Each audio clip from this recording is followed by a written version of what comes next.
Selamat datang di channel Alur Donghua. Sebelum menonton, silahkan subscribe, biar Mimin tambah semangat update-nya. Begitu kultivasi seseorang mencapai jalan ilahi, tubuh mereka dapat berada dalam ruang hampa tanpa dampak apapun. Tapi ini adalah pertama kalinya Yun Ce benar-benar melakukan perjalanan melintasi hamparan bintang di alam semesta. Seiring berlalunya waktu dengan tenang, kedua orang itu tidak dapat menghitung berapa banyak bintang yang telah mereka lewati saat Vanishing Moon Celestial Palace terus terbang ke depan. Jadi ternyata semua situasi aneh yang terus kamu alami di masa lalu sebenarnya karena Dewa Bintang Pembantai Surgawi ada di sisimu. Bukankah hal-hal yang terjadi padamu bahkan lebih tidak terbayangkan? Kata Yun Ce sambil tertawa kecil. Dunia ini begitu besar, namun terkadang sangat kecil.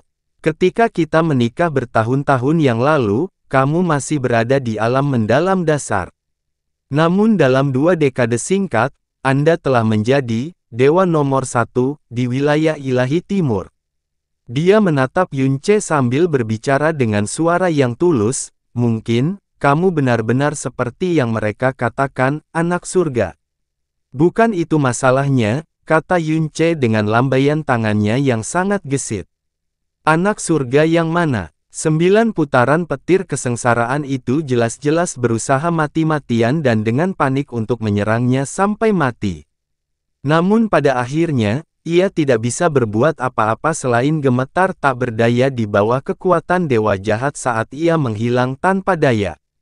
Namun di mata dunia dan ditambah dengan perkataan ketiga penipu tua dari alam misteri surgawi, seolah-olah 9 tahap kesengsaraan petir telah mengumumkan kelahiran anak surga ke dunia. Selama beberapa tahun terakhir, pernahkah kamu berpikir untuk kembali ke benua langit yang mendalam? Yun Ce bertanya. Tidak ada satu momen atau waktu pun yang membuat saya tidak ingin kembali, kata Xia Qingyue sambil menghela nafas. Tapi, saya tidak berani melakukannya. Saya takut ayah angkat itu masih marah pada ayah saya, dan bahkan benua langit yang mendalam itu sendiri. Yun Ce mengangguk pelan sambil menghela nafas berat di dalam hatinya. Dia memahami betul apa yang dirasakan Xia Qingyue, karena saat ini dia juga tidak dapat kembali ke rumah.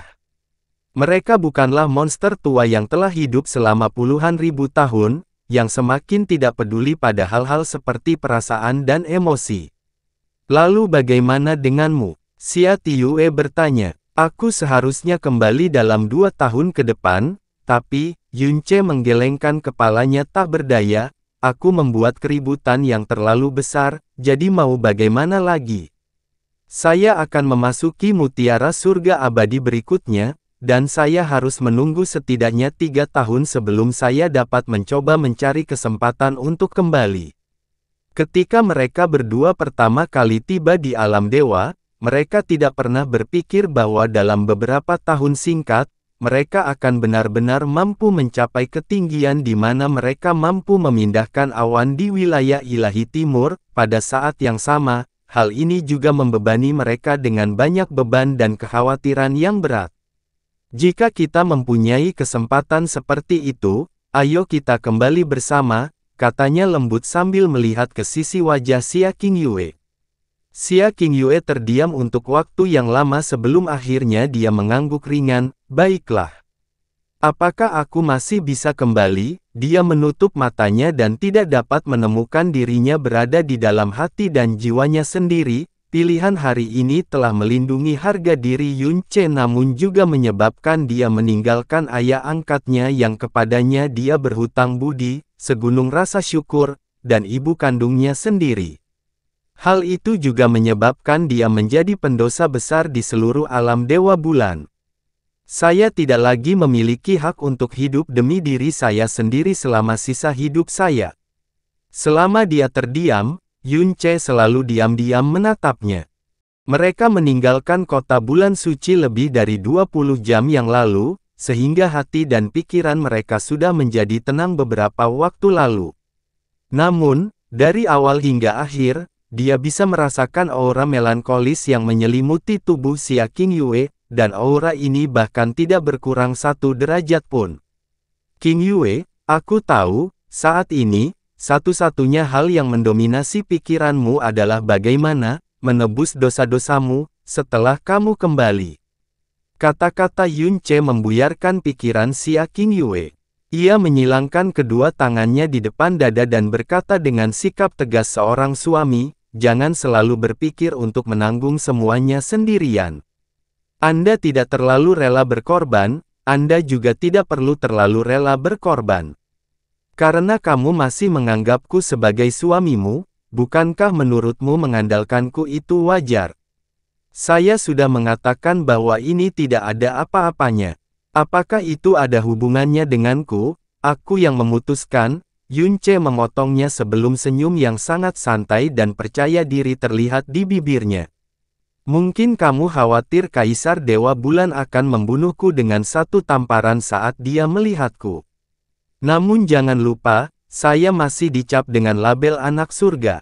Selama dia tidak benar-benar kehilangan akal sehatnya, dia tidak mungkin akan membunuhku secara sembarangan tanpa membereskan masalah terlebih dahulu.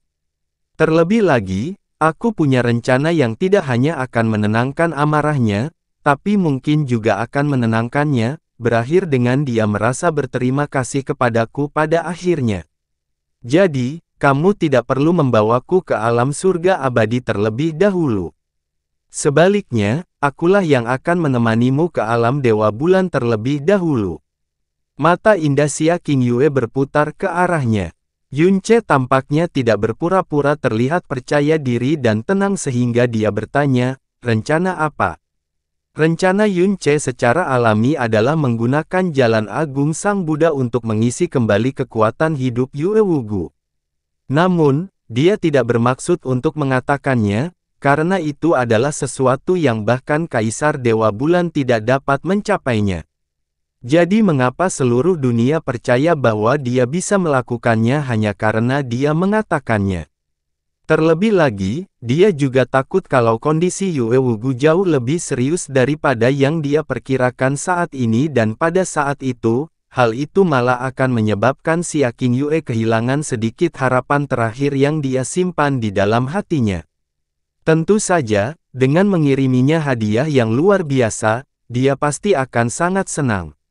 Yun Ce memikirkannya sejenak dan matanya berkedip samar saat dia berbicara dengan ekspresi misterius di wajahnya.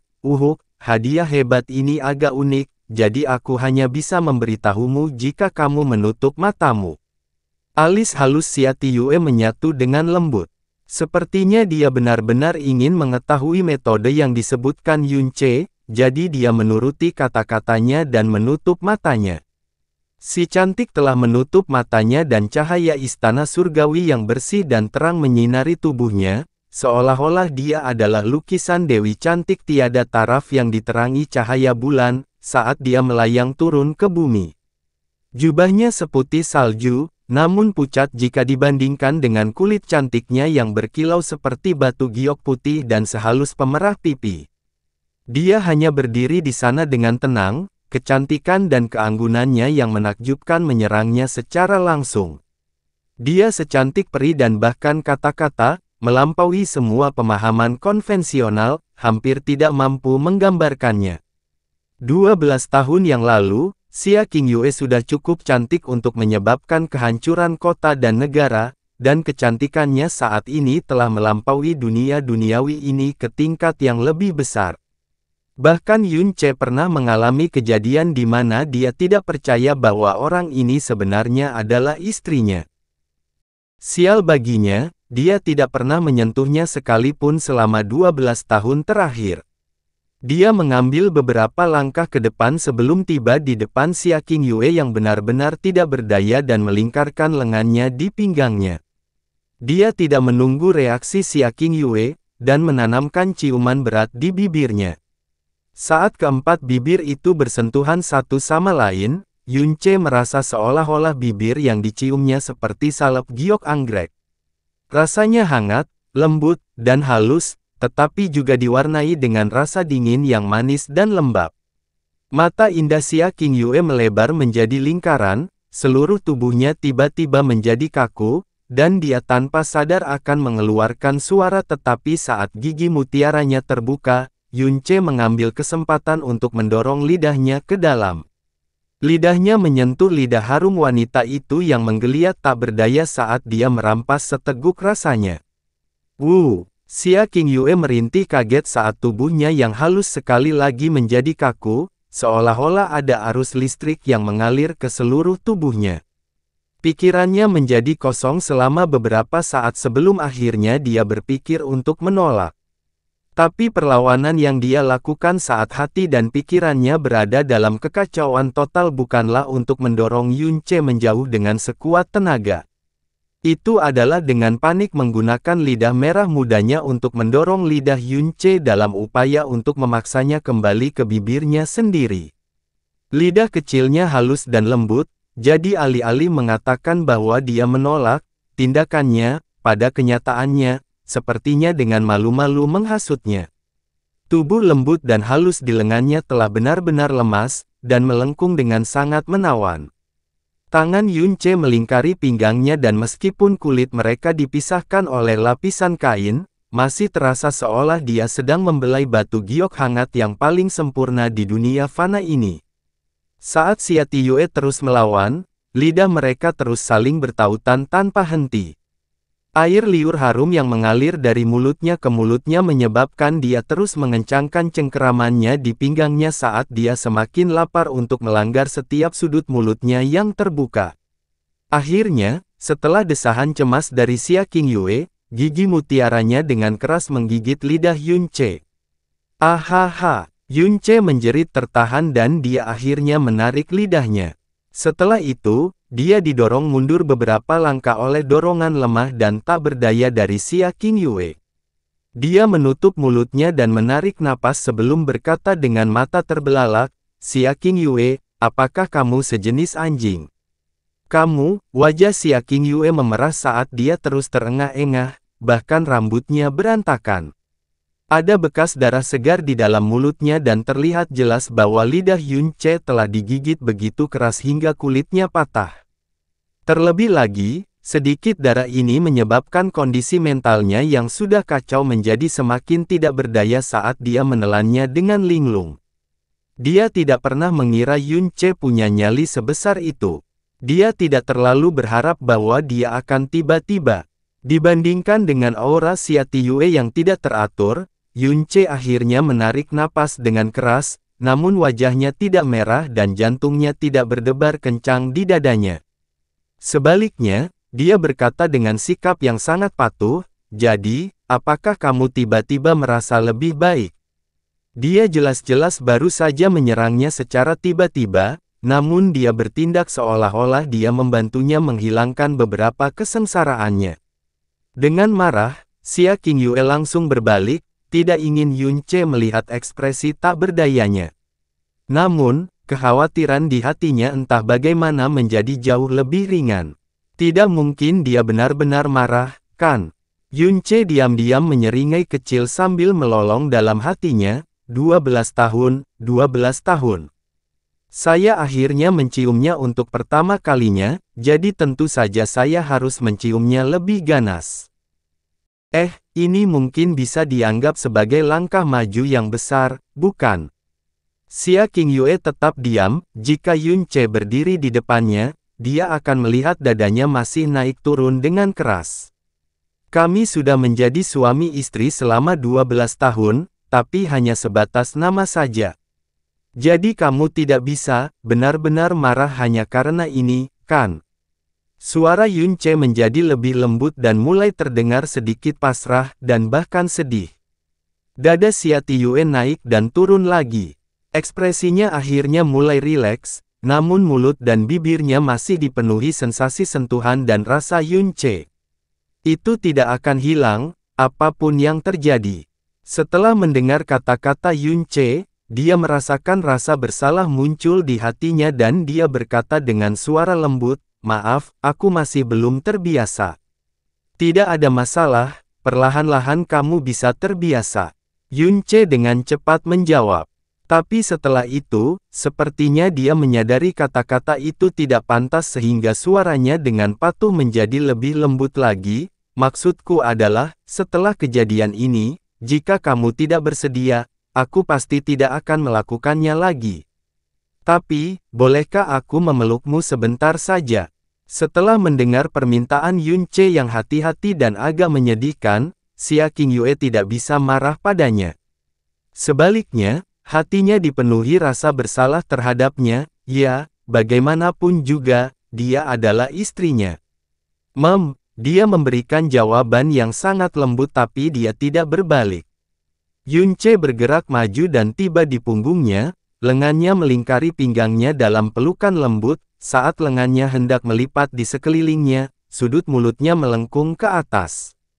Tangannya dengan mudah bergerak lebih tinggi dan dia merentangkan jari-jarinya lebar-lebar saat dia dengan kuat menggenggam dada Xia Tiyue yang menjulang tinggi.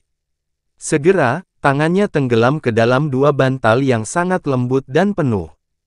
Ketika dia menggunakan kekuatan, daging giok yang kaya dan penuh menonjol di balik jubah bulan yang lembut dan halus saat itu tumpah ke kelima jarinya, telapak tangannya tidak bisa menahan semuanya. Seluruh tubuh Xia Tiyue menjadi kaku lagi. Setelah itu, jubah bulannya berkobar dan kekuatan raksasa menghantam dada Yun Che dengan keras, membuatnya terbang jauh. Dia berjungkir balik di udara sebelum mendarat dengan keras di pantatnya. Namun Yun Che tidak langsung memilih untuk berdiri. Sebaliknya, dia hanya duduk di sana, sambil menatap tangannya yang baru saja lolos dari pembunuhan dengan ekspresi bingung di wajahnya. Setelah itu dia mengangkat kepalanya dengan tajam dan berkata dengan takjub, "Qingyue, kamu sebenarnya sudah sebesar ini." Bertahun-tahun yang lalu, Xia Qingyue yang berusia 16 tahun sudah mulai berkembang menjadi seorang wanita. Itu adalah perkiraan berdasarkan pengamatannya, tapi memang sudah ada beberapa tandanya bertahun-tahun yang lalu. Namun barusan, sensasi yang dia rasakan adalah sensasi yang luar biasa subur dan penuh. Ke-10 jarinya telah terbenam dalam-dalam dan sepertinya dia belum mencapai akhir. Meskipun jubah panjang berwarna putih bulan yang dia kenakan melayang di sekujur tubuhnya seolah dia adalah peri surgawi, jubah itu sangat longgar. Jadi meskipun dadanya menjulang tinggi ke langit, sulit untuk mengatakannya. Yun Che juga tidak memikirkannya, tapi setelah beberapa tahun tidak bertemu dengannya, Xia Qingyue sudah cukup dewasa sehingga dia bisa dibandingkan dengan Mu Suanyin. "Kamu," Xia Qingyue terus mundur beberapa langkah, tanpa sadar lengannya memegang bagian depan tubuhnya yang baru saja dilanggar. Wajahnya yang bersalju panik sekaligus bingung, matanya bimbang antara takut dan marah. Dada lembut yang baru saja mulai tenang sekali lagi mulai naik turun dengan hebat, dan napasnya yang terengah-engah menjadi beberapa kali lebih berat. Terlebih lagi, kata-kata yang baru saja diucapkan Yun Che menyebabkan hatinya menjadi sangat bingung. Saat dia hendak memarahinya, matanya tiba-tiba terfokus dan tertuju pada tirai cahaya di depan mereka. Apa itu? Untuk mengurangi konsumsi bahan bakar Istana Langit Bulan Hilang, Xia Qingyue telah dengan sengaja mengurangi kecepatan terbangnya, namun kecepatan larinya masih sangat cepat. Namun cahaya keemasan itu, yang muncul di dalam tirai cahaya, tidak hanya semakin mendekat, namun ia melakukannya dengan kecepatan yang mencengangkan dan dengan cepat mengurangi jarak antara cahaya itu dan Istana Langit Bulan Hilang.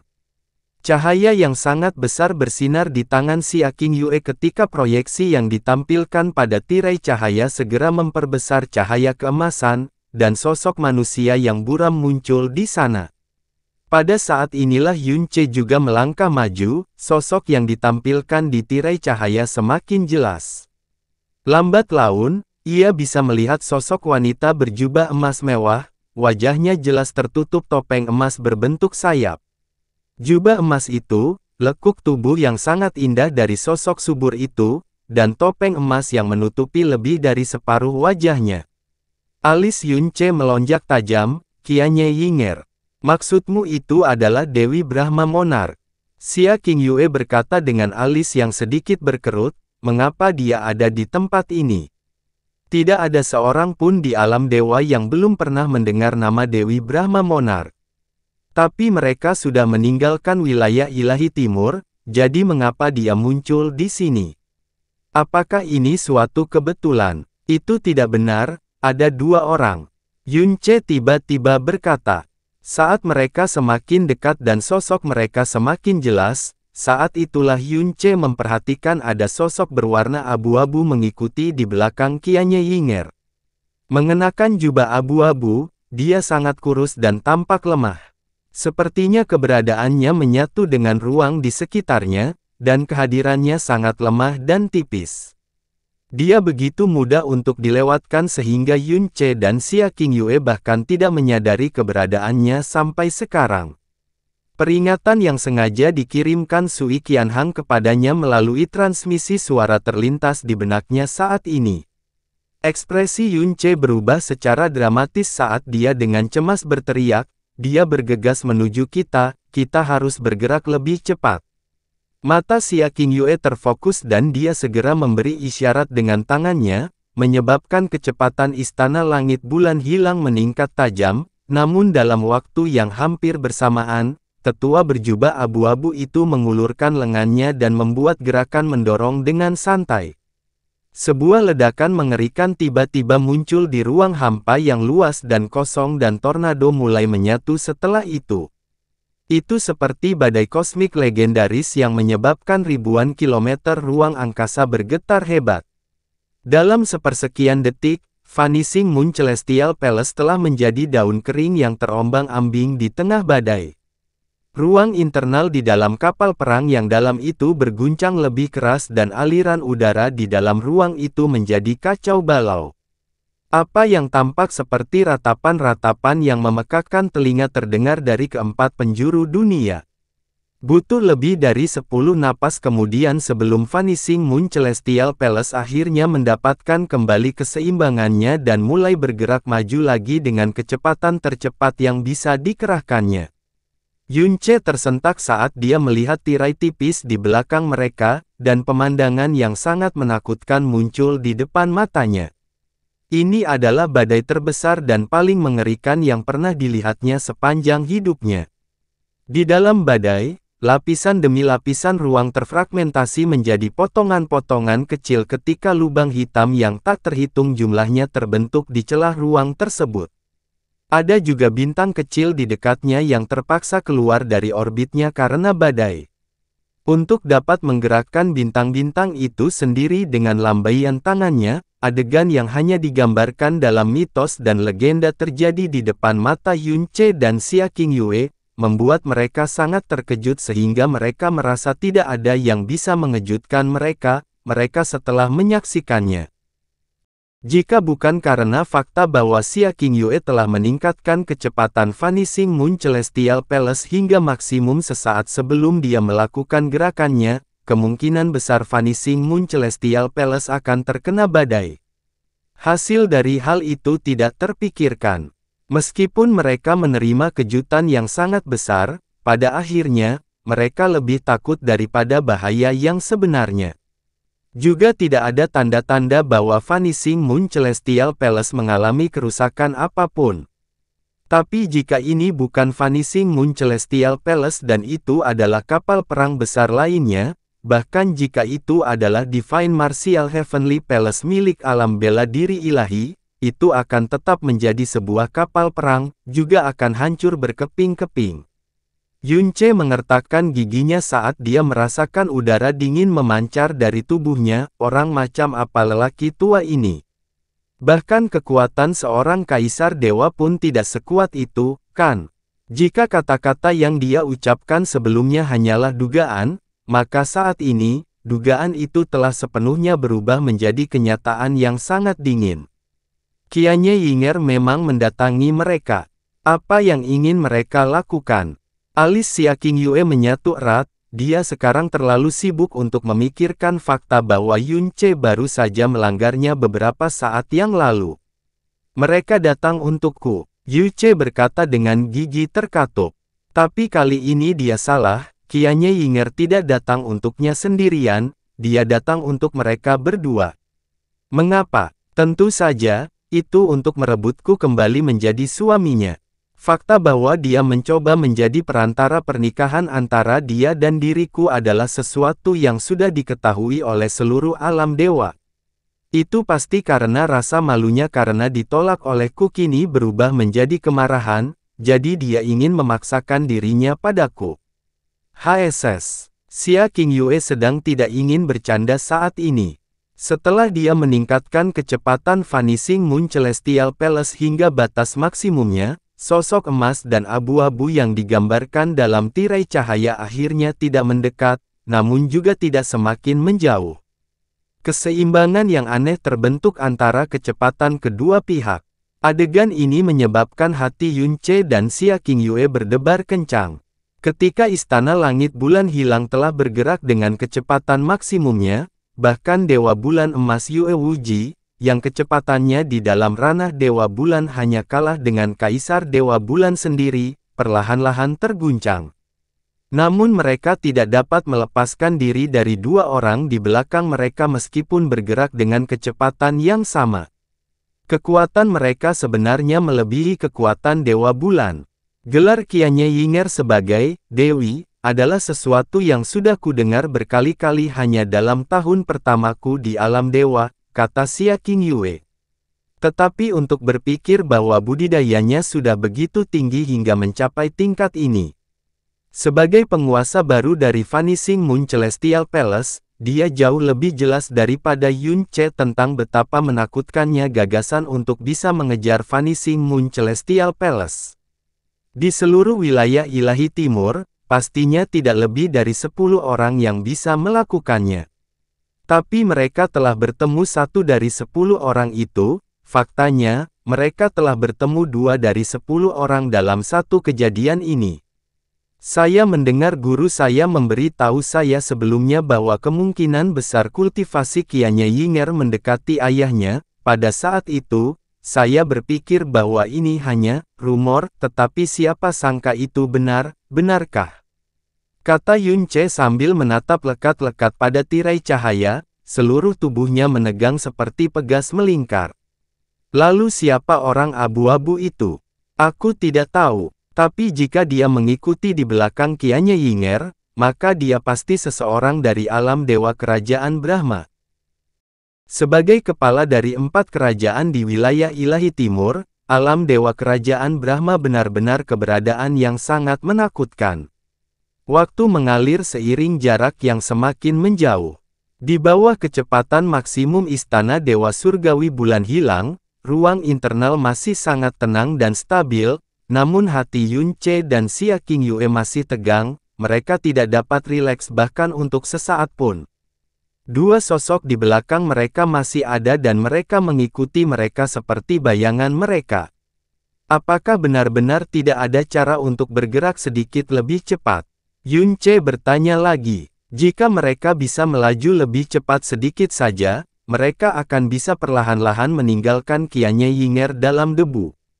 Kita sudah mencapai batasnya, jawab Xia Qingyue. 2 jam berlalu, lalu 4, mereka tidak tahu berapa banyak wilayah bintang yang mereka lewati dengan kecepatan seperti ini dan mereka juga sama sekali tidak menyadari di mana mereka berada saat ini. Oh tidak, Xia Qingyue tiba-tiba menjerit pelan. Apa yang terjadi? Mata Yun Ce melirik tajam ke samping. Pada kecepatan maksimumnya, konsumsi bahan bakar Vanishing Moon Celestial Palace terlalu tinggi. Xia Qingyue menghela nafas dengan muram, itu tidak akan bisa bertahan lebih lama lagi. Kulit kepala Yun Ce langsung mati rasa. Dia sudah lama memikirkan hal ini, namun pada akhirnya, dia tidak pernah berani bertanya. Saat ini, kita hanya bisa berharap mereka kehabisan daya tahan terlebih dahulu dan menghentikan pengejaran mereka, kata Xia Qingyue dengan lembut, namun dia menghela nafas tanpa daya di dalam hatinya. Begitu mereka mencapai ranah kekuatan itu, kekuatan mereka yang dalam akan jauh lebih kuat dan kokoh daripada yang bisa dibayangkan oleh orang normal, jadi kemungkinan ini sangat rendah. Pada saat itulah tirai cahaya tiba-tiba bersinar dengan cahaya emas yang tidak normal. Yun Che tanpa sadar menoleh. Sekilas, dia bisa melihat bahwa bintang emas yang terdiri dari cahaya sedang berkumpul di ujung jari Qianye Yinger. Bintang cahaya ini sangat kecil, dan pada awalnya, tampak seolah-olah itu hanyalah titik kecil yang lemah, ringan, tapi dalam sekejap, rasanya mata, hati, dan jiwanya telah tertembus seluruhnya. Dan ini hanyalah proyeksi kekuatannya. Murid Yun Che menyusut saat dia meraung dengan seluruh kekuatannya, hindari serangan itu. Raungan keras ini jelas mengagetkan Xia Qingyue, namun juga menyebabkan tangannya bergerak-gerak tanpa sadar, menyebabkan Vanishing Moon Celestial Palace tiba-tiba berguling. Ini jelas merupakan suara robekan paling mengerikan yang pernah didengar Yun Che sepanjang hidupnya. Tepat ketika Vanishing Moon Celestial Palace mulai bergerak, cahaya keemasan yang sangat kecil menyinari bagian bawah kapal perang tersebut. Setelah itu, ia melintasi sebuah bintang kecil yang jaraknya tidak diketahui di depan mereka. Cahaya keemasan yang panjang segera mengukir dirinya di bintang itu. Kemudian, seluruh bintang diliputi oleh cahaya keemasan itu dan perlahan-lahan terkoyak dan pecah. Setelah itu, badai kosmik yang dapat melahap langit dan bumi mengisi kekosongan di mana bintang itu berada. Sebuah bintang telah dimusnahkan. Rahang Yun Che ternganga dan butuh beberapa tarikan napas sebelum dia sadar kembali. Dia tidak pernah membayangkan bahwa dia akan benar-benar melihat pemandangan yang begitu mengerikan dalam hidupnya. Apakah ini puncak dari jalan yang mendalam? Apakah kekuatan ini bisa diperoleh manusia? Monster macam apa orang-orang ini? Pada saat ini, sebuah ide yang agak tidak masuk akal muncul di kepala Yun Che. Kualifikasi dan kemampuan seperti apa yang aku miliki hingga dua monster seperti itu mengejarku? Tidak kusangka kekuatan manusia fana benar-benar dapat memusnahkan bintang. Desahan putus asa dan empati Xia Qingyue terdengar di telinga Yun Che. Bukan karena dia belum pernah mendengar hal ini, tapi mendengar tentang sesuatu dan menyaksikannya sendiri tentu saja merupakan dua gagasan yang sangat berbeda. Jika mereka terkena serangan itu, meskipun itu adalah istana langit bulan hilang, istana itu juga akan terbelah menjadi dua. Berapa lama lagi kita bisa melanjutkan dengan kecepatan ini? Yun Che akhirnya menanyakan pertanyaan yang setia itu. Paling lama, 15 menit lagi, jawab Xia Qingyue. Apa? Jawaban ini sangat mengejutkan Yun Che hingga dia melompat berdiri. Qianye Yinger terlalu menakutkan. Jika mereka jatuh ke tangannya, bahkan 10.000 orang dari dirinya dan Xia Qingyue tidak akan mampu melakukan perlawanan sedikit pun. Dan ini bahkan tanpa mempertimbangkan monster tua berjubah abu-abu yang ada di sisinya. Vanishing Moon Celestial Palace hanya dapat mempertahankan kecepatan maksimumnya selama sekitar 15 menit lagi. Ini juga berarti bahwa saat ini, mereka tidak dapat lagi bergantung pada istana langit bulan hilang. Sekarang setelah dia mempertimbangkan semua hal ini, Yun Che dengan cepat mendapatkan kembali ketenangannya. Dia menatap tirai cahaya saat matanya mulai menyipit sedikit demi sedikit. Meskipun dia tidak tahu apa tujuan Qianye Yinger, karena dia yang jarang muncul tidak hanya mengejar mereka secara pribadi, tetapi bahkan mengejar mereka hingga melampaui wilayah ilahi timur, itu jelas bukan rencana biasa yang dia lakukan, pikiran. Kita pasti tidak bisa jatuh ke tangannya.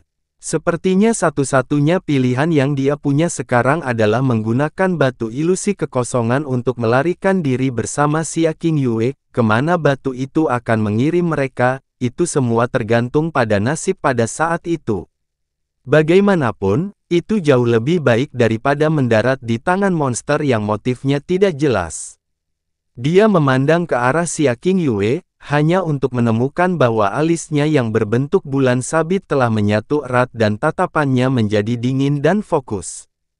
Seolah-olah dia sedang memikirkan sesuatu dan dia tidak terlihat panik sedikit pun. Qingyue, mungkinkah kamu memikirkan sesuatu?